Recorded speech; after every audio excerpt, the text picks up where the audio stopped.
সব মিলিয়ে কোনো শান্তি পাইতেছি না, কি দিয়ে যে কি হইবে এটাই বুঝতে আসি না। বন্ধু চিন্তা করিস না, বেটা ধৈর্য ধর, একটা কিছু হইবে না, আল্লাহ ভরসা। হইবে কবে আর কদি, সময় তো গোনাই যাইতে আছে। কি পাতা ছাতা ডলো না কি গপ্প মারো? কথা কইবে না, তুমি আইছো ভালো হইছে। আচ্ছা এই যে ভাবি যে শর্তটা দিয়েছে মারজান ভাবি, যে হ্যাঁ গো বিয়ে যদি সেকেন্ড চেয়ারম্যান যদি সাক্ষী না তাই হেলে বলে বিয়ে করবো, এটা কেমন হইবে না? এখন কেমন আর কি আছে, বিয়েটা হইবে এবং সেখানে ঘটক হিসাবে আমার নাম যাইবে। এই তো আপনার নাম হইবে মানে আপনি কি বিয়ে পড়াইছেন? এবারে রুইলে কথা বথা কিরম খাওয়ায়? এবারে হ্যাঁ আমার নাম না যাওয়ার কোনো যুক্তিগত আছে? এই হাবু যখন হাসপাতালে ভর্তি আছিলে তখন এই হাসপাতালে দেখতে যাওয়া, অসুস্থ খোঁজ খবর নেওয়া, আন্দোলন সংগ্রাম নেতৃত্বগুলো কেনা দিছে আমি দিছি। এই মহান ঘটক পেশার দায়িত্ব হালাই থুইয়া আমি মাসের পর মাস হাসপাতালে পড়ে রয়েছি কেন? এখন সেই জায়গায় কি আজকে আমার হাবুর বিয়ে থেকে আমার নাম যাওয়া উচিত না? সেখানে তোরা আমার স্বীকৃতিটা দিবি না? তোমার এখন রোমবার স্বীকৃতিটা দেবে, আমি তো বুঝলাম না কিছু। হাবু আর মারজান ভাবি এখন পরিচয় হয়েছে অস্ট্রেলিয়ায়, সেখানে বসে তারা প্রেম করছে, রিলেশন করছে এবং নিজেরা বিয়ের সিদ্ধান্ত নিয়েছে। এখানে তোমার তো দালালি করতে কেন কেউ? অকি এ সাগরিয়া, এ তুই দালাল কইলি কে রে? এ তোর প্যারালাইসের রোগী জানি কম রে, একটা থাবড়াই দাঁতালাই দিমু, তুই দালাল কইলি কে রে? এ ঘটকালি একটা মহান পেশা, এই পেশাটা তুই দালালি করতে পারো?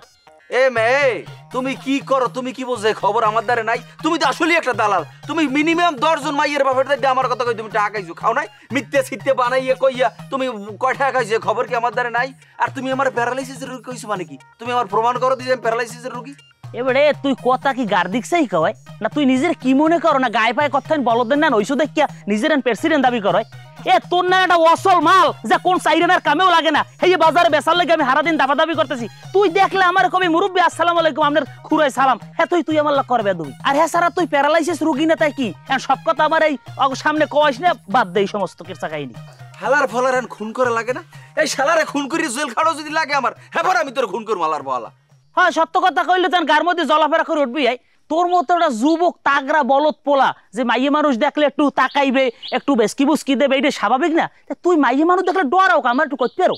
মাইয়ে মানুষ দেখলে আমি ডরাই না, আমি মাইয়ে মানুষ সম্মান করি। মাইয়ে মানুষ যদি দেখতেই মনে হয় এটা অন্তর্চক্ষুই দেখবো, এরকম তাকাইতেই তোর দেওয়া লাগে না। তোর অন্তর্চক্ষুরে দেওয়া লাগবে বনাজি ওষুধ।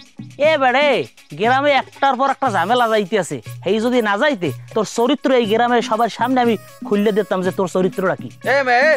কথাবার্তা উস্কুরি কবা, আমার চরিত্র খারাপ নাই, তোমার কিন্তু থাবড়া মুদরি মেজাজ খারাপ হইলে কিন্তু। তুই কে রে থাবড়াবি? তোমার থাবড়াল কি হইবে? কে তুই? কি ডা তুমি কেডা? তুই কেডা? তুমি কেডা? আবর মাইরে কান কোন ফাড়াই গেলাম আমো ফাজিল জানি কমরার দিমু এটা দিমু। তুই কারে দিবি? দিমু। আই এ তোর বাপের বিয়ে রাইবারে আমি হইছে আমক জানি কোথার? আন থাবড়া লাগে না? থাবড়াইবেও। আন থাবড়া লাগে না?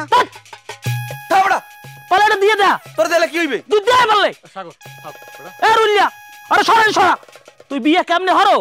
হ্যাঁ আমি যদি বাইসি থাই তুই বিয়ে কেমনে হরো আমি দেখতে রাখতেছি। 6 মাসের মধ্যে বিয়ে করব, 6 মাসের মধ্যে। তা মানে ফাজিল তুই যে তোর বাপের বিয়ে করে গে যা তোর। কেমনটা লাগে? থাবড়া লাগে না? থাবড়া লাগে না রে দাঁড়িয়া? থাম বড় মরা বাপের লই কথা কইলে কি লিখে? হ্যাঁ শালার পর শালা আমি বিয়েই হরব না, যা পারলে কিছু করিস। বড় ঠান্ডা বো পাগল, বড় পাগল সকল কথা সব গুলো। শালার ভালো পাগল হয়ে গেছে 200 550 কিছু ছাড়ে নাও, সব জায়গায় দেখায় বেড়াটা।